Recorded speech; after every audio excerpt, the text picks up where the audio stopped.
Hello friends, good evening. आज हमारी ये 1000 क्वेश्चंस की जीके सीरीज़ की क्लास नंबर रहेगी 18। पहले वाले 17 क्लासेस आप चैनल की प्लेलिस्ट में जाके देख सकते हो। ये वीडियो हेल्पफुल रहेगी STET medical, non medical, JBT, arts, Shastri, Urdu, LT सभी प्रकार के टैट के लिए।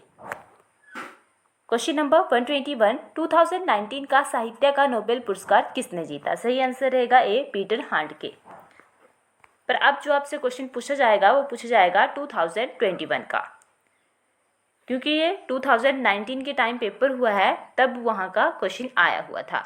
अब आपसे ये वाला कोई नहीं पूछेगा, अब आपसे पूछा जाएगा 2021 का।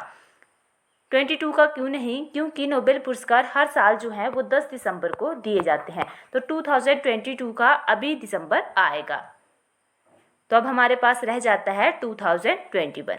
2021 का साहित्य का नोबेल पुरस्कार जीता है अब्दुल रज़ाक गुरनाह ने। ये नाम आपने याद रखना है, अब्दुल रज़ाक गुरनाह।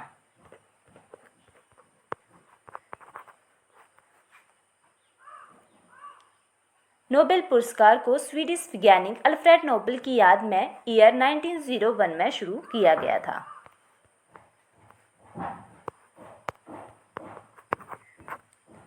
नोबेल पुरस्कार 6 क्षेत्रों में टोटल दिया जाता है। वो क्षेत्र रहेंगे medicine, physics, chemistry, peace, literature, economics. पहले ये सिर्फ 5 ही क्षेत्रों में दिया जाता था, परंतु बाद में इकोनॉमिक्स भी इसमें ऐड कर दिया गया है। तो मैं एक बार फिर से बोल रही हूँ, मेडिसिन चिकित्सा, फिजिक्स भौतिकी, केमिस्ट्री रसायन, पीस शांति, लिटरेचर साहित्य और इकोनॉमिक्स अर्थशास्त्र।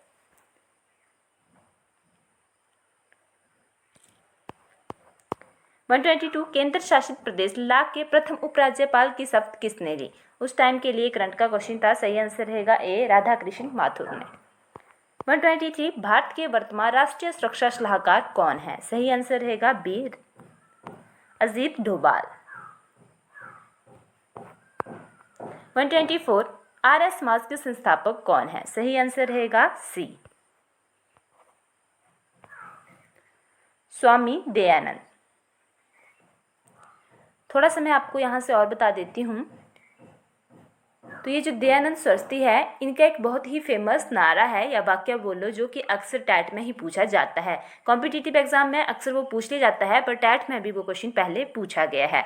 तो वो रहेगा कि वेदों की ओर लौटो वाक्य किसका था, या वेदों की ओर लौटो नारा किसका था? तो वो था स्वामी दयानंद का।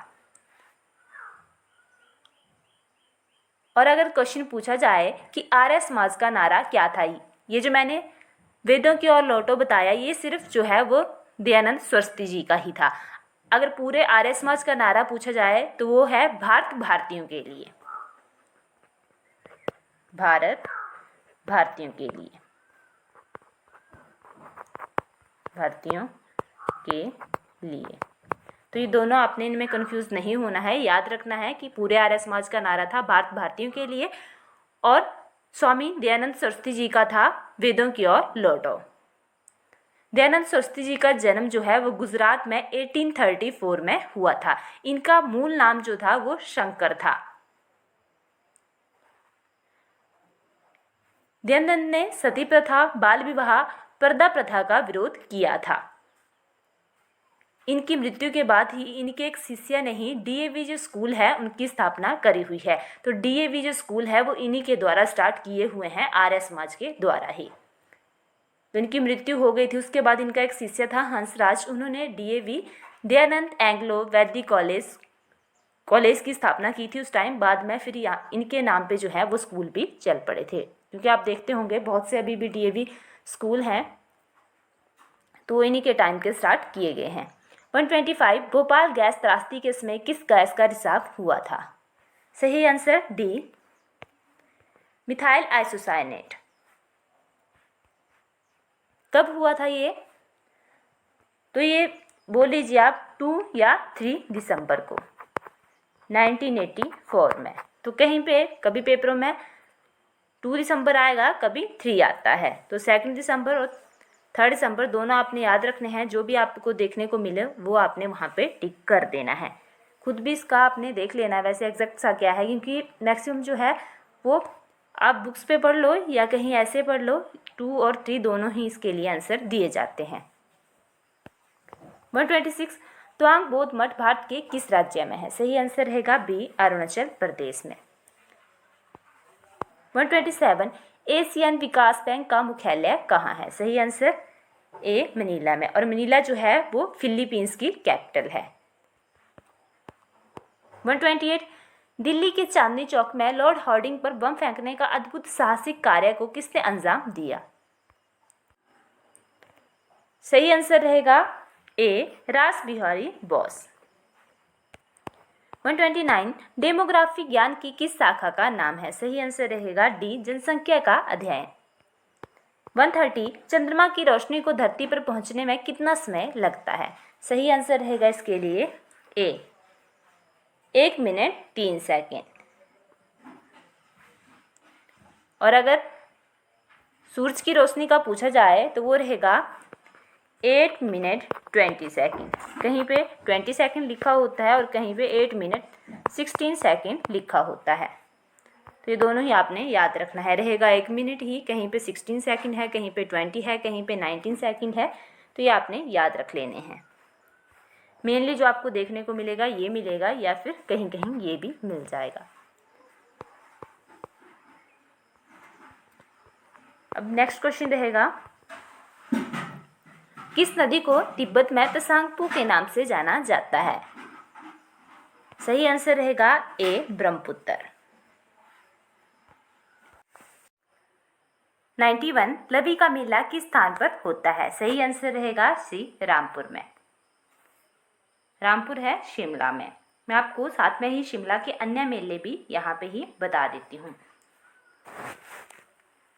तो अब हम बात करेंगे शिमला के मेलों की। सबसे पहले रहेगा भैंसों का मेला।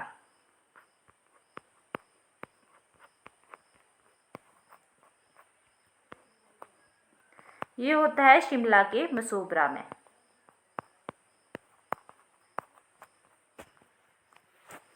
नेक्स्ट रहेगा सिप्पी मेला। ये भी होता है शिमला के मशोबरा में। पत्थर का खेल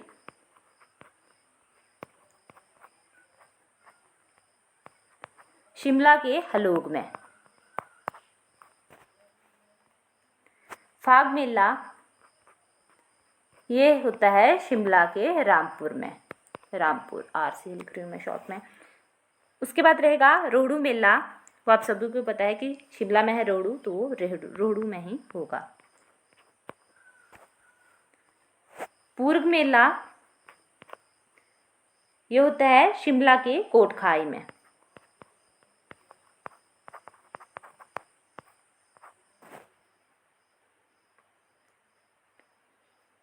तो एक बार मैं फिर से बोल रही हूँ, भैंसों का मेला भैंसों का मेला मशोबरा में, सिप्पी मेला मशोबरा में, पत्थर का खेल हलोग में, फाग मेला रामपुर में, रोहड़ू मेला रोहड़ू में, पूर्व मेला कोटखाई में।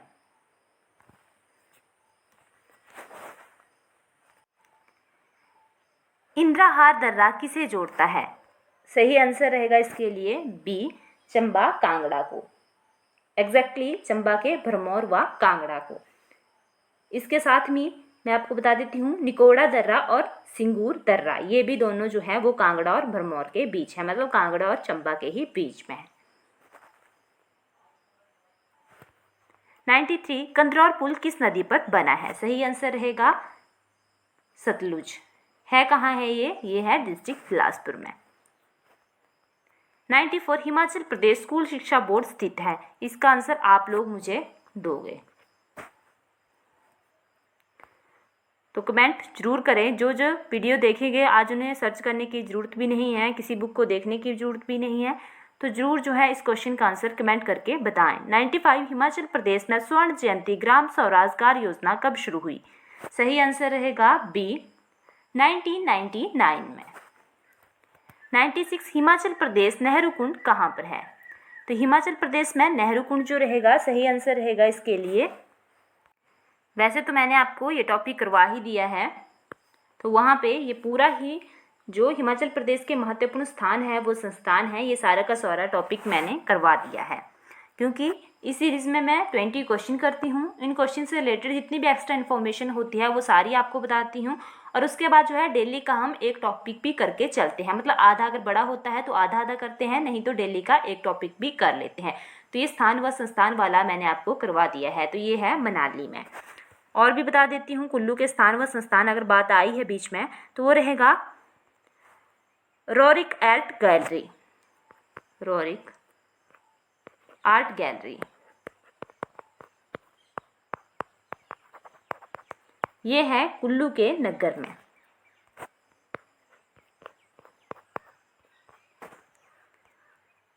अर्जुन गुफा कुल्लू के मनाली में, रहला झरना कुल्लू के मनाली में, रुद्रानाग कुल्लू के भुंतर में, अटल बिहारी वाजपेयी पर्वतारोहण संस्थान कुल्लू के मनाली में। तो जो अन्य महत्वपूर्ण स्थान व संस्थान थे कुल्लू के, एक बार फिर से मैंने अलग से भी आपको बता दिए।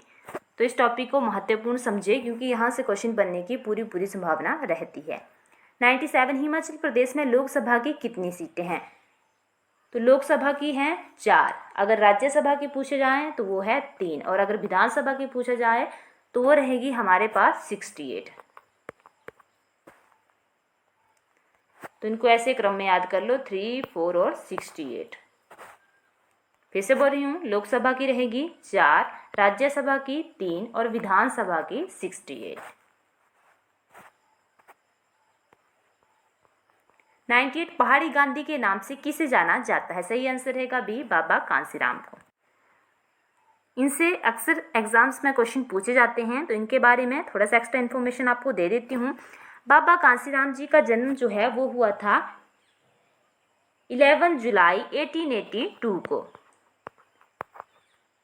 कांगड़ा जिले के डाडा सिब्बा गांव में इनका जन्म हुआ था। स्वतंत्रता संग्राम में क्रांतिकारी गतिविधियों को इन्होंने प्रोत्साहित किया था। उसके बाद ईयर 1937 में गदड़िया जनसभा में जवाहरलाल नेहरू ने इन्हें पहाड़ी गांधी के नाम से संबोधित किया। तो कब किया गया था? ये किया गया था 1937 में पहाड़ी गांधी का नाम दिया गया था जवाहरलाल नेहरू जी के द्वारा। गदड़िया में एक जनसभा थी वहां पे। और उसके बाद ईयर रहेगा 1937 ही। इसी ईयर में सरोजनी नायडू ने इन्हें पहाड़ा दा बुलबुल की संज्ञा दी थी। तो ये भी आपने याद रखना है कि पहाड़ा दा बुलबुल जो है इन्हें सरोजनी नायडू ने कहा था और पहाड़ी गांधी ने जवाहरलाल नेहरू ने कहा था। और ईयर 1927 की ताल कॉन्फ्रेंस में इन्होंने आज़ादी तक काले कपड़े पहनने का प्रण लिया था। तो वो भी इन्होंने 1927 में लिया था, आज़ादी तक काले कपड़े पहनने का प्रण। तो आपने याद रखना है डेट्स को, 1927 को काले कपड़े पहनने का प्रण और 1937 को ही इन्हें जो है वो पहाड़ी गांधी भी कहा गया था और पहाड़ा दा बुलबुल भी कहा गया था। तो 1927 और 1937 जो है वो 10 ईयर्स का ही गैप है, तो याद करने के लिए आपको आसान रहेगा। 99 शिमला हवाई अड्डा किस स्थान पर स्थित है? शिमला हवाई अड्डा किस स्थान पर स्थित है? तो आप सभी को पता है वो है जुगरहट्टी में। 100 चंबा का लक्ष्मी नारायण मंदिर किसने बनवाया? सही आंसर रहेगा बी, साहिल वर्मन ने। और लक्ष्मी नारायण मंदिर जो है ये 6 मंदिरों का समूह है। चंबा के अगर मंदिर आए ही हैं यहाँ पे तो अन्य मंदिर भी आपको बता देती हूँ मैं। शक्ति देवी मंदिर, शक्ति देवी मंदिर वो है चंबा के छतराड़ी में। लक्षणा देवी मंदिर चंबा के भरमौर में। पूरा नहीं लिख रही हूँ मैं, सिर्फ लक्षणा लिख रही हूँ। लक्षणा देवी मंदिर चंबा के भरमौर में। उसके बाद मणि महेश मंदिर ये भी है चंबा के भरमौर में। गणेश मंदिर, ये सारे के सारे मंदिर जो हैं वो भरमौर में ही हैं, तो मैं शॉर्ट में बी ही लिख रही हूँ। गणेश मंदिर भी चंबा के भरमौर में। नरसिंह मंदिर ये भी है चंबा के भरमौर में। हरिराय मंदिर ये है चंबा में, ये डायरेक्ट चंबा में ही है। उसके बाद है लक्ष्मी नारायण मंदिर, ये भी है चंबा में जो आपको अभी बताया। और उसके बाद है 84 मंदिर, ये है चंबा के भरमौर में। 84 मंदिर चंबा के भरमौर में। 84 मंदिर इसलिए कहा जाता है क्योंकि ये 84 मंदिरों का समूह है, तभी इसे 84 मंदिर ही फिर बोला जाता है। अब हम अपना पुराना टॉपिक कर लेते हैं जो हमने स्टार्ट किया हुआ है, जल विद्युत परियोजनाएं। तो आधा हमने पीछे वाली वीडियो में कर लिया है, अगर किसी ने देखना हो तो आप वहाँ पे जाके देख सकते हैं। आज हम आगे वाला फिर कर रहे हैं। तो हमारा टॉपिक रहता है जल विद्युत परियोजनाएं।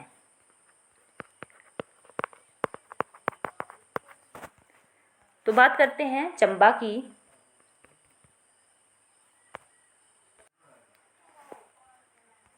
चंबा की जल विद्युत परियोजनाएं रहेंगी चमेरा 1, चमेरा 2, बैरा सियूल, क्योंकि मैं लिखती वही हूँ जो आपको बोल के समझ ना आए। फिर रहेगी होली, या इसी को ही बजोली जल विद्युत परियोजनाएं भी बोला जाता है, होली या बजोली। हिब्रा, बुडिल, ये अलग अलग हैं, होली जल विद्युत परियोजना और बुडिल जल विद्युत परियोजना। उसके बाद है सेली जल विद्युत परियोजना, रुवाली जल विद्युत परियोजना, मछेत्री जल विद्युत परियोजना, लिख मैं आधा ही रही हूँ, बोल पूरा रही हूँ, मछेत्री जल विद्युत परियोजना और कुठेर जल विद्युत परियोजना। तो एक बार फिर से रिपीट कर रही हूँ मैं चंबा की, वो रहेगी चमेरा 1, चमेरा 2, बैरा सियूल परियोजना, होली जल विद्युत परियोजना या बजोली जल विद्युत परियोजना, हिब्रा जल विद्युत परियोजना, बुडिल जल विद्युत परियोजना, सेली जल विद्युत परियोजना, रुवाली जल विद्युत परियोजना, मछेत्री जल विद्युत परियोजना और कुठेर जल विद्युत परियोजना। अब नेक्स्ट करते हैं कांगड़ा की। तो कांगड़ा की रहेंगी गज जल विद्युत परियोजना, पोंग जल विद्युत परियोजना, बिनवा जल विद्युत परियोजना, बनेर जल विद्युत परियोजना, बनेर जल विद्युत परियोजना और बड़ा बंगाल जल विद्युत परियोजना। सुन लीजिए एक साथ फिर से, गज जल विद्युत परियोजना, पोंग बांध परियोजना, बिनवा जल विद्युत परियोजना, बनेर जल विद्युत परियोजना, बड़ा बंगाल जल विद्युत परियोजना। बात करते हैं अब मंडी की। तो मंडी में रहेगी शानन पावर जल विद्युत परियोजना, शानन पावर। यहाँ से क्वेश्चन बन जाता है कि हिमाचल प्रदेश की सबसे पुरानी जल विद्युत परियोजना कौन सी है। तो वो रहेगी शानन पावर जल विद्युत परियोजना, जो कि है मंडी के जोगिंदर नगर में। कब बनी थी? ये बनी थी 1932 में। तो यहाँ से इसके साथ एक्स्ट्रा था तो वो भी मैंने आपको बता दिया। उसके बाद रहेंगी मंडी में बस्सी जल विद्युत परियोजना। उसके बाद है ऊहल जल विद्युत परियोजना। अब बात करते हैं डिस्ट्रिक्ट बिलासपुर की। बिलासपुर में रहेगी कोल बांध परियोजना, कोल बांध परियोजना और उसके बाद है भाखड़ा बांध परियोजना।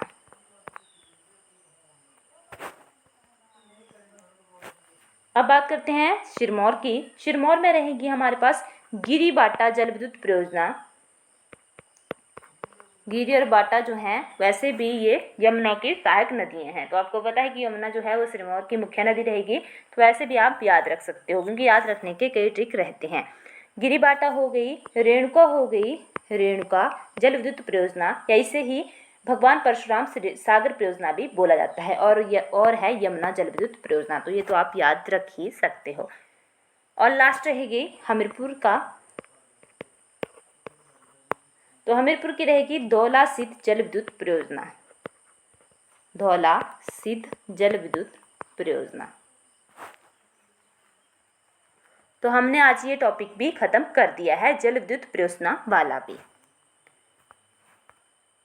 तो अगर आप इस वीडियो को देखने के लिए टाइम देते हो तो मैंने इस वीडियो के बीच में बड़ा कुछ बताया होता है। बहुत सी ऐसी इन्फॉर्मेशन होगी बीच में जो कुछ बच्चों को पता होगी और कुछ को नहीं होगी। तो अगर आप टाइम दे रहे हो पढ़ने के लिए तो ढंग से इस वीडियो को सुने, एक बार नहीं 2 बार लगा के देख लेना, क्योंकि जीके एक ऐसा पार्ट है यहाँ से आपका हर जो आपकी नॉलेज होती है वो बड़े अच्छे से क्लियर होगी।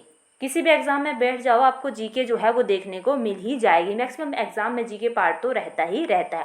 और यहाँ से जो मैं आपको बताती हूँ इतना ज़्यादा, कहीं ना कहीं आपको वहाँ से क्वेश्चन देखने को मिल जाएंगे। जो एग्ज़ाम देते होंगे उनको पूरा पता होगा, क्योंकि कई जो है बिल्कुल न्यू होते हैं, जो अभी इन्होंने स्टार्ट किया ही होता है एग्ज़ाम्स देना, तो उनको इतना पता नहीं होता। परंतु जो लोग काफ़ी टाइम से एग्ज़ाम देते आए हैं या देते होंगे, उनको पूरा पता होगा कि किस प्रकार के क्वेश्चन जो है वो जीके पार्ट से पूछे जाते हैं। और जैसा मैं एक्स्ट्रा इन्फॉर्मेशन देती हूँ तो वहाँ से भी कितने क्वेश्चन उन्होंने पहले पेपर में देखे हुए हैं, तो ढंग से आपने ये सारा कर लेना है। और आप करंट अफेयर के लिए भी बोल रहे थे कि करंट अफेयर, तो करंट अफेयर की बात ऐसी है कि मैं डेली के डेली बता तो दूंगी, पर वो आपके फिर इस एग्ज़ाम के लिए काम नहीं आएगी, वो आपके आगे वाले एग्ज़ाम्स के लिए काम आएगी। क्योंकि टैट के लिए जो आपको पढ़नी है वो पढ़नी है नवंबर टू मई। जब तक टैट की नोटिफिकेशन आई है उससे पहले पहले की आपने कर लेनी है। वैसे तो 1 ईयर की पढ़नी पड़ती है पूरी, अगर आपने करंट की तैयारी करनी हो, पर टैट जो है एक बार पहले नवंबर में हो चुका है, तो संभावना है कि नवंबर टू मई तक के बीच की ही वो पूछेंगे, तो वो आपने तैयार करनी है। फिर मैं अगर डेली का डेली बताऊं तो वो आपके लिए यहाँ पे बेनिफिट नहीं होगा उसका कोई, वैसे होगा पर होगा और एग्ज़ाम्स में जो भी आप कॉम्पिटिटिव एग्ज़ाम और दोगे वहाँ पे उसका यूज़ होगा। और साइको की क्लास भी बताना, आप अगर कंटिन्यू करनी होगी तो मैं कंटिन्यू करूँगी। मैंने तब नहीं की क्योंकि कोई बोलता ही नहीं है, फिर मैं नहीं डालती हूँ, क्योंकि देखने वाला कोई नहीं होगा तो फिर डाल के ऐसे फ़ायदा भी क्या है। तो अगर चाहिए होगी आपको तो बोला करो, और क्वेश्चन जो पूछे जाते हैं उनका आंसर किया करो, ताकि सामने वाले को भी लगे कि नहीं वीडियो कोई देख रहा है तो हम भी वीडियो डालें। जिस जिस प्रकार से आपके कमेंट्स आते हैं उसी प्रकार से आपको वीडियो मिलती जाती हैं। तो ये आपके लिए काम रहेगा। अगर वीडियो अच्छी लगे तो वीडियो को लाइक कर देना, शेयर कर देना और चैनल को सब्सक्राइब करना ना भूलना। धन्यवाद।